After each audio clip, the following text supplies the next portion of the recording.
think the real question is, will a system develop in the Muslim world that's acceptable to people like David Cameron and Barack Obama and any Republican leader you can put your hand on? We're afraid of anything that has the word Islamic in it. And to expect somehow we're going to have a government emerge in Egypt that's not heavily influenced by Islam is silly. And we also face, our foreign policy, Western foreign policy in the Middle East for 40 years has been based on the maintenance of tyranny. I think that was bad from the start, but nonetheless, that was our strategy, and it's now falling apart. But the result of our support for tyranny was the development of a situation in almost every country where there are only two organizations capable of governing. One is the tyranny, the other one is the Islamic resistance.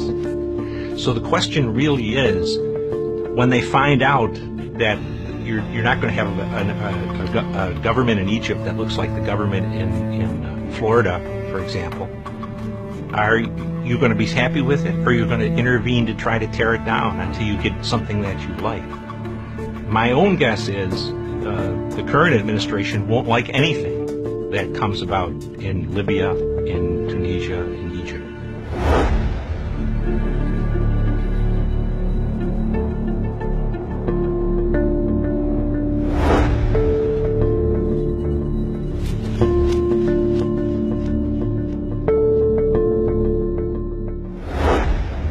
If a radical Islamic government rises in Egypt, one that disavows the Camp David peace accords and no longer acts as a stable strategic partner in the Middle East, then we will look back on the recent election in Egypt and its successors in December and January as the turning point for a historic reversal of the United States. My hope is that the State Department watches this very carefully. My hope is that we have a plan to make sure this critical country stays within the U.S. orbit. But my fear is, given the recent elections in Egypt, we have already lost quite a bit of ground.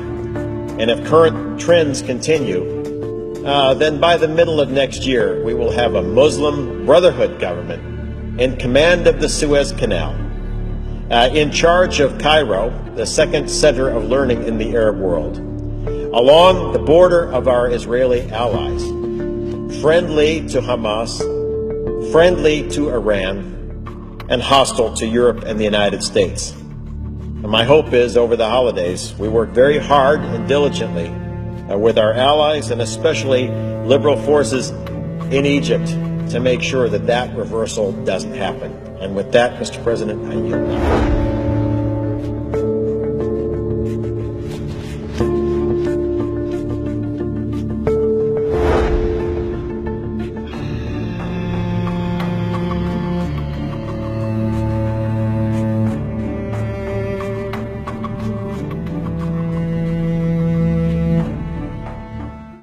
كانت هناك قضية بتجهز لقيادات الإخوان المسلمين، وعايز أقول لك على حاجة، وهذا ليس سرا يعلمه اللي بيشتغلوا في السياسة كلهم. كان هناك لقاء بين المخابرات المصرية والمخابرات الأمريكية ومخابرات دول أخرى في الأردن قبل الميليشيات وقبل القصص دي بعد الانتخابات لترتيب كيف يتم ضرب الإخوان المسلمين.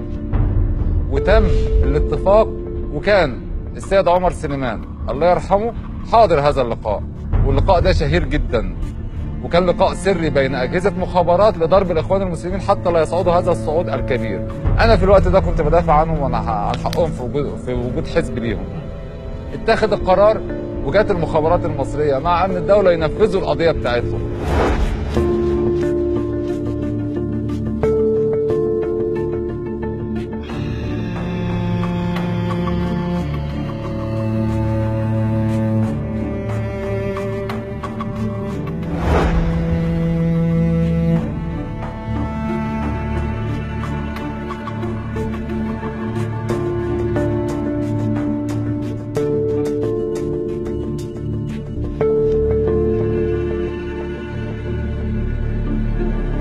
Senator Parker, let me talk about our national interest, and particularly vis-a-vis the relationship with the Egyptian military. And let me say that I've been deeply influenced by some of these issues by my experience in Pakistan, where we cut off assistance to the Pakistani military for 12 years with, in my view, disastrous strategic consequences, because now we have a generation of people that have no contact with the American military and no exposure to our values because of their training here.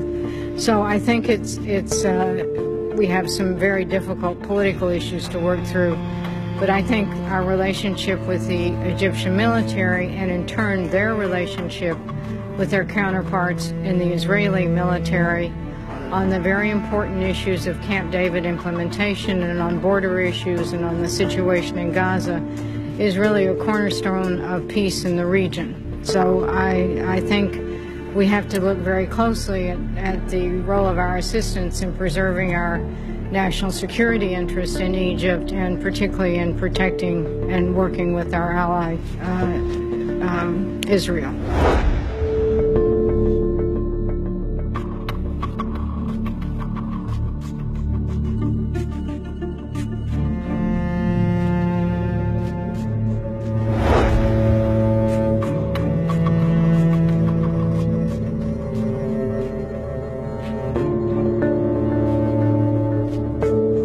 Mr. Chairman, General Dempsey, welcome back. Let's talk about the situation in Egypt. Let me tell you how I feel about this and our commitments under the Camp David Accords, and then let you respond. First, we must maintain the strength of this relationship to enable us to assist and influence Egypt's military leaders. Second, the United States would be short-sighted to overlook the return on investment we get from the Egyptian military. For example, Suez Canal transits for our carrier battle groups, intelligence cooperation, counterterrorism cooperation. I made some pretty emphatic statements. Would you like to elaborate? I'll give you an opportunity to elaborate on what you've said about the relationship that we've had and the assistance and the sales that we've had with the Egyptian military. Thank you. It goes, my own personal experience with it goes back to when I commanded CENTCOM in 2008. And I can tell you that they're a very strong partner of the United States, a very key nation in the region. As you put it yourself, we enjoy preferential passage in the Suez, dynamic overflight. They've committed to the Camp David Accords. The Israeli military considers the Egyptian military a strong partner. And so in my personal experience, which goes back now about 5 years, they are worth the investment. The Israeli military considers the Egyptian military a strong partner. The Israeli military considers the Egyptian military a strong partner.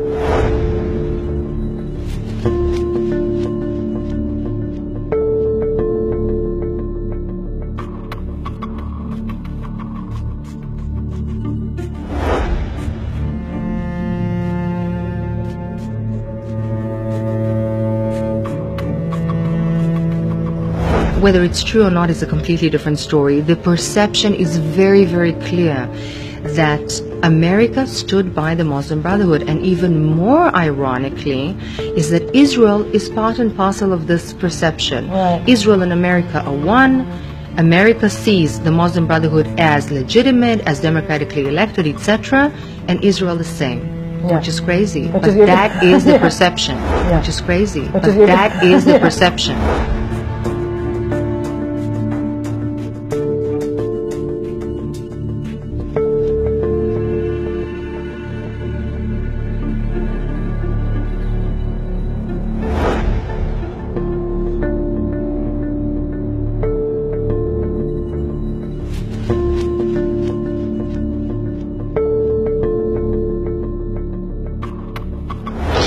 My name is Michelle Bachmann.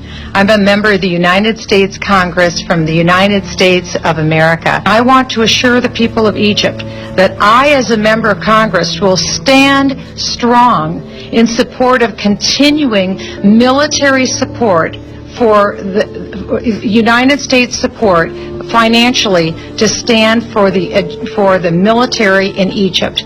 We've seen the threat that the Muslim Brotherhood has posed around the world. We stand against this great evil. We are not for them. We remember who caused 9/11 in America. We remember who it was that killed 3,000 brave Americans. No, you don't remember. Because the Muslim Brotherhood is actually a thing. It's not just a term for guys who are Muslims who maybe have siblings. Muslim Brotherhood's a thing in Egypt, a real thing. And members of the United States Congress from the United States of America going to Egypt and telling Egypt that as members of the U.S. Congress, you think that it was the Muslim Brotherhood that did 9/11? Oh, excuse me, I mean 9/11? That's amazing. But that happened in Egypt. Republicans Michelle Bachmann, Steve King, and Louis Gohmert, A, have passports, and B, use them this weekend to go to Egypt to praise the military coup there and to tell the Egyptian people that the Muslim Brotherhood did 9/11. Congressman Gohmert told the Egyptian generals that when he looks at them, he thinks of George Washington and Thomas Jefferson and Thomas Paine. One political scientist who studies Egypt and the Muslim Brotherhood in particular told the New York Times about this trip today that, quote, that Mr. Gohmert and Mr. King and Ms. Bachmann's visit to Egypt was, quote, like a Saturday Night Live skit. Unbelievable, ludicrous, almost comic if it wasn't so painful.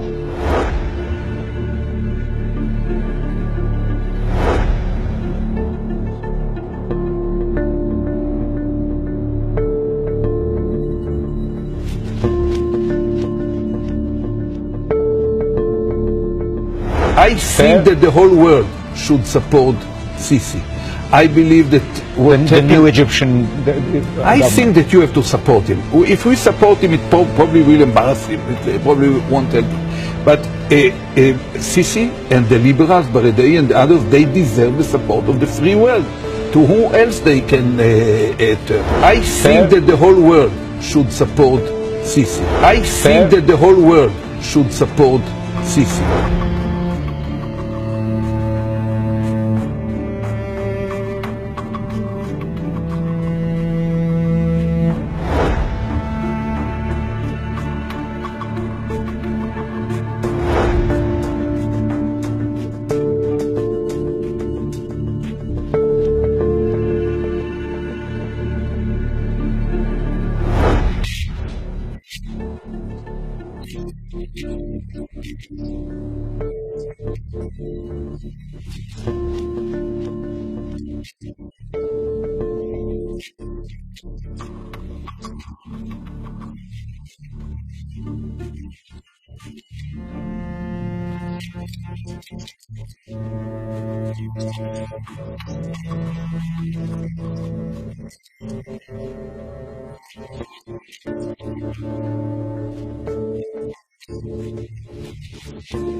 Egypt had to do what it had to do, and I'm very proud of the Syrian or the Egyptian military being able to offset the moves of the Muslim Brotherhood, who are trying to establish Islamic states.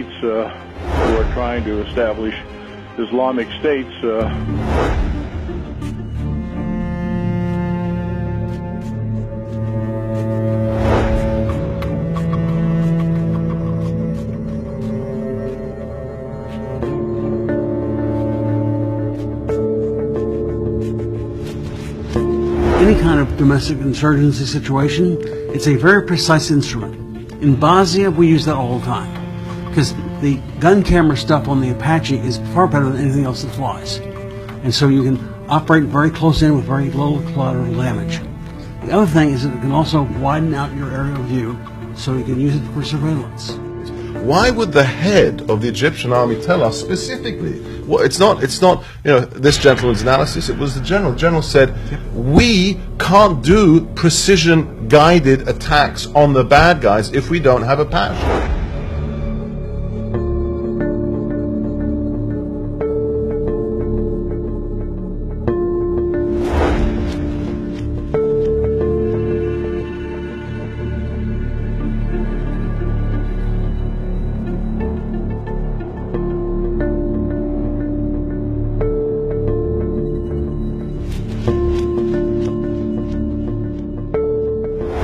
Israelis were begging for years, for example, that the Egyptian military will take measures to protect the gas pipeline, providing Israel with about roughly 40% of its needs from Egypt. The Egyptian army said no. Several Israeli defense ministers have offered to the Egyptian government, and sometimes Tantawi himself, to accept deployment of Egyptian military, as happened now, in areas in zones B and C. Invariably, the answer of the people who are today the SCAF was no. The collapse of the Egyptian police and General Intel, by the way, means that the main player in the Sinai today on the part of the Egyptian state is military intelligence.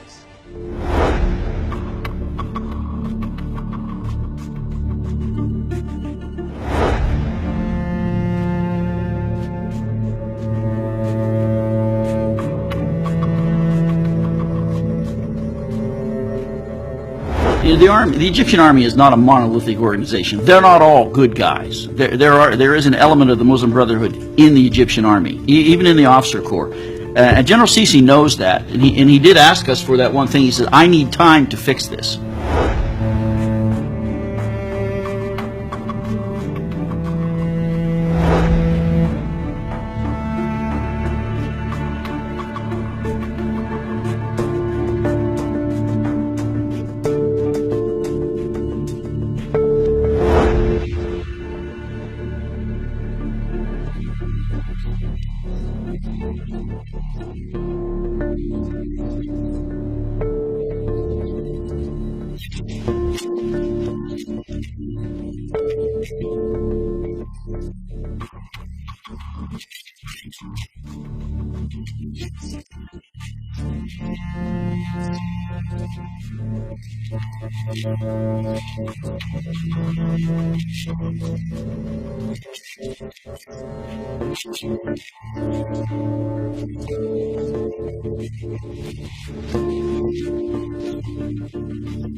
يريد ليه؟ اعمل لوجه واحد يكفيك كل الايه؟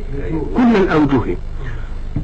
ولذلك يجب ان نستعيذ بالله من ان نصنع تصرفا يرضي عنا اليهود او النصارى، لان معنى انني اتصرف تصرف يرضي اليهود ولا النصارى انني بحكم الله علي تبعت ملتهم، لانه قال لن ترضى حتى تتبع ملتهم، لن ترضى حتى تتبع ملتهم. فنعوذ بالله ان نكون منهم محل الرضا. ويجب ان تفرقوا بين الرضا وبين التعايش، فيه فرق بين الرضا وبين التعايش، لان التعايش يقتضيك ان تتحمل فعل قالب ولكن لا بحب قلب. نعم. لا بايه؟ والرضا ايه؟ اذا ما هو الرضا؟ ان تقبل فعل القالب بحب القلب، اللي يحصل انت عاشه وحبه، انما تتعايش تقول له لا اهو يعمل العمل انا مش راضي عنه، انما هو عشان نتعايش.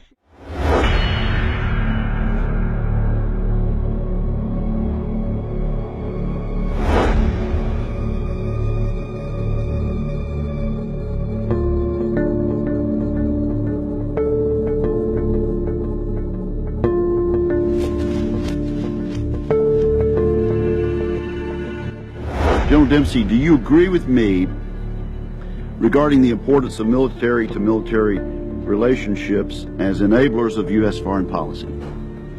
I do, Senator. And do you agree with me that we should continue to maintain and foster the strength of U.S.-Egyptian military relationship? I do. If our government decides that they have to take some action based on existing legal frameworks and restrictions, I would recommend that we find a way to restore those as quickly as possible, even if it meant conditioning them some way. But I very strongly believe we have to maintain our contact with the Egyptian Armed Forces.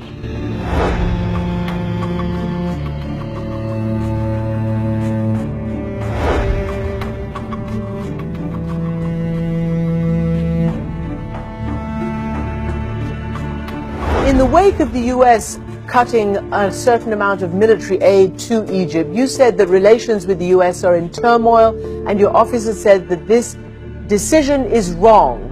Tell me what you mean. Well, actually, I gave the statement in Arabic, and it's closer to that we're going through turbulence rather than turmoil. What I meant, and I'm serious about it, and I will say it again if asked again, is that this has been a relationship that has a continuity to it, especially on strategic issues like military cooperation. And any disruption in that continuity raises concerns. That's really what I meant. I also said in the same statement that this is a very important relationship to both countries and that we need to work to enhance it because it serves both sides. And we will on our side.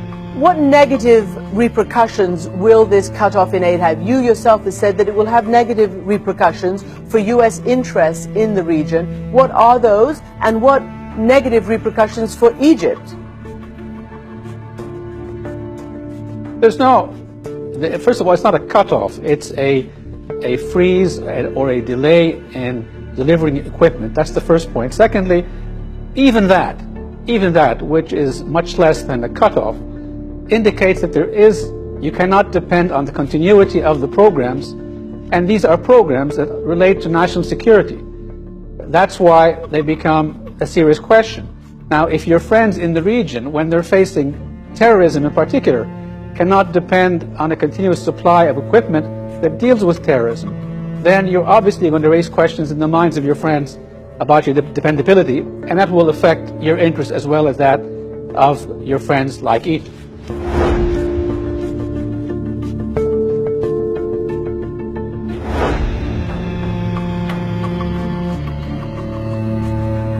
Of course, what neither of those sides understands here is that America's government doesn't especially care who's running Egypt as long as we have influence with them. That is why we send them $1.6 billion in aid each year. That's right. By the way, we send Egypt $1.6 billion in aid each year, and we do not want to stop doing that.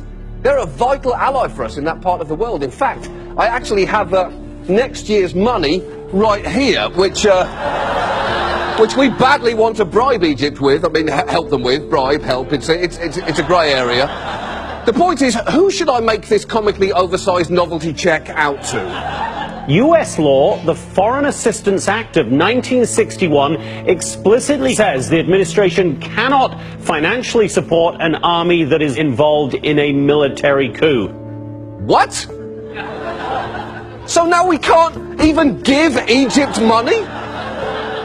Throwing money at the problem has long been the backbone of America's foreign policy. It's not good news. This is not good news that we are prevented by our own laws from giving strategic allies any sort of coup aid. Oh, yeah. Oh, God, no. I clearly said coup aid, not Kool-Aid. You are paying for that wall. So it looks like we have us a problem here. Because we want to keep giving Egypt money. But you can't really deny that this was a coup, right? Legal determination that a coup happened would require a suspension or cutoff in all non-humanitarian assistance to Egypt, including the $1.3 billion in FMF. Is that correct? Well, Matt, because we're not there, we haven't made that determination. I know, but the determination that determination would trigger a cutoff or suspension of the assistance. Is that correct? Again, I don't want to be analyzing what the legal options are here. That is being closely looked at. What, so that's our strategy? We think we can get around our own coup rule if we can just manage to not use the word coup. This is like a game show. Your challenge is to describe the events in Egypt, but if you say the word coup, you will lose everything. It's like the $100,000 pyramid, except it's $1.6 billion and the pyramid is an actual pyramid. So, let's do this. Let's do this thing. Let's play. Here's our first contestant, State Department spokesman Jennifer Psaki. Let's go. There are a number of factors that are being closely looked at. There is a broad legal definition that is applicable in many cases. A wide-ranging, high-level interagency process determining the next steps on our policy for Egypt. There are millions of people on the ground who do not think it was a coup. Wow, she's good. She is going Kama Sutra on the English language, bending words into all kinds of exciting, exotic positions before reaching a climax of meaninglessness. Will you let us know when the heat from the flames of the burning hoops that you're jumping through to avoid taking a position on this get too hot? Or will that just be obvious from what Matt, you're saying? if you're having a good time today, I'll be back here tomorrow. We'll do this again. Oh, those two are going to like rabbits when they get home. That's a fact. But never mind that. Our next contestant in the $1.6 billion pyramid is White House Press Secretary Jay Carney, who somehow tried to be unequivocal in his equivocation. In answer to your question, specifically about what we call what happened, I'll be blunt. This is an incredibly complex and difficult situation. I'm trying to be very candid here, is that this is a complex situation. I'm being very clear with you and Nedra and everyone here that this is a complex and difficult issue. And again, I'm trying to be candid here about you'll get no argument from me if you go on the air and say that this is a highly complicated situation. That poor man. I honestly cannot tell if he's doing a terrible job or just has a terrible job. I think it might be 100% of both. The logic of this situation is insane. It's as if Kate Middleton gave birth, but English law prevented her from calling the thing she was holding a baby. Yes, this tiny human emerged from my womb after 9 months of gestation, but is it a baby? I don't think we should get bogged down in calling it that quite yet.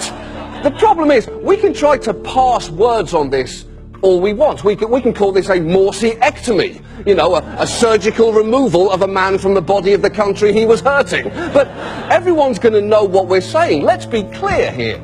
We can describe what happened in Egypt as a complicated and multifaceted copulative situation, but everyone knows that that is just a fancy legal way to avoid calling it what it is, a complete cluster. We'll be right back.